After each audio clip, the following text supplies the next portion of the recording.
Oui, donc Mona Chasserio. Donc je suis la fondatrice de l'association Universelle et en particulier de la Maison Rose, qui accueille les femmes, puisque c'est la suite un peu d'en France, puisqu'en France j'ai été aussi la première à m'occuper des femmes de la rue. Ça remonte à 32 ans, donc c'était à la gare de Lyon et j'ai même été vivre avec les clochards pour comprendre ce que c'était que l'inexistence, pour comprendre ce que c'est que la souffrance. Parce que le problème, c'est qu'on s'occupe de l'extérieur des choses. Attends, je vais enlever carrément. On s'occupe de l'extérieur des choses, on est des techniciens, c'est-à-dire on va redonner, on va s'occuper de la justice, de soigner, mais on ne soigne pas l'intérieur, on ne soigne pas justement le cœur qui souffre. Et moi, c'est le travail que je fais, c'est un autre travail. On vient poser sa souffrance dans une maison qui est comme ici, comme un ventre, et on vient remonter toute son histoire avec ses nœuds, et on vient s'appuyer sur le positif qu'il y a à l'intérieur de nous. Parce que quand on est, dans chacun de nous, il y a des qualités particulières. Et faire son œuvre, c'est développer justement ce qu'on a reçu. Et donc, on pourrait penser que la souffrance est un problème, ainsi que le virus. Hein, on a l'exemple en ce moment. Mais c'est aussi un avantage parce que ça veut dire coupe ton regard extérieur et mets-toi face à toi pour comprendre ce que tu es et ce que tu peux faire. Donc, c'est vrai que le travail de cette maison, elle est là. Les femmes viennent avec des souffrances terribles, hein, on a dit les viols, mais souvent aussi elles ont été abandonnées, elles ont vécu des choses terribles.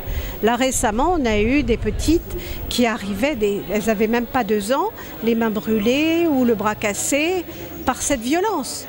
Donc, on est dans une société aujourd'hui il faut se poser les vraies questions de pourquoi cette violence. Aujourd'hui, vous avez combien de pensionnaires ici à la maison? Alors, de femmes, on en a peut-être à peu près une quinzaine, d'adolescentes, parce que les adolescentes, on en a beaucoup, parce qu'elles se sauvent justement, et là, avec le virus, on voit que la violence augmente, et donc dans les familles, eh bien, on frappe, on brûle.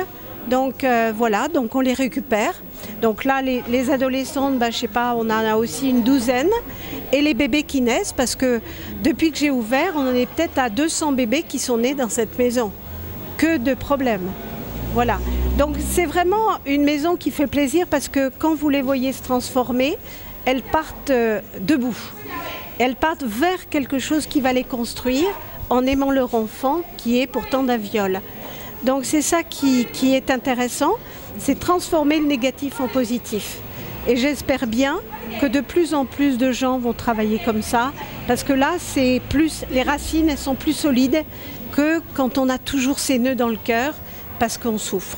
Madame, ces adolescentes ne se posent pas ici définitivement. Est-ce qu'il y a eu des cas que vous avez réussi à retrouver dans leur famille? À tout. Normalement, chaque personne, chaque enfant, chaque bébé même, c'est un passage, c'est-à-dire que c'est un lieu de stimulation, de transition pour aller vers quelque chose.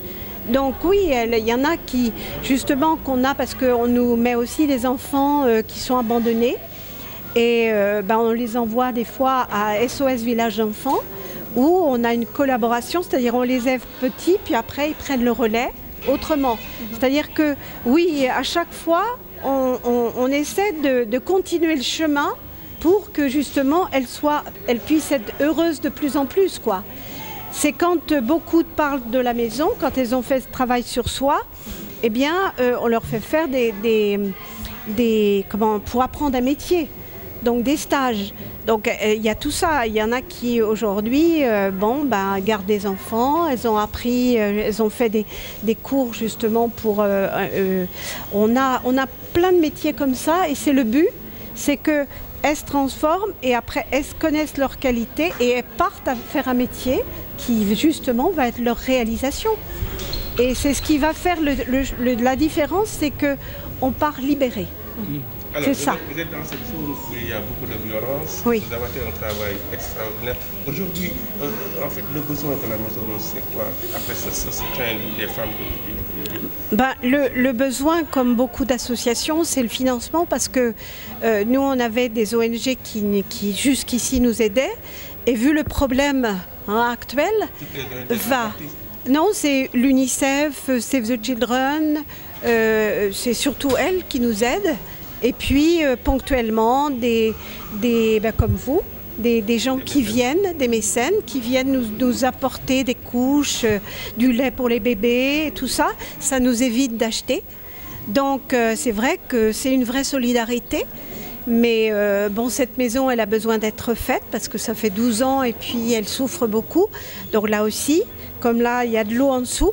Il faut, c'est pour ça qu'on a besoin d'être aidé. Est-ce que vous avez un projet pour reconstruire la maison, de bâtir la maison?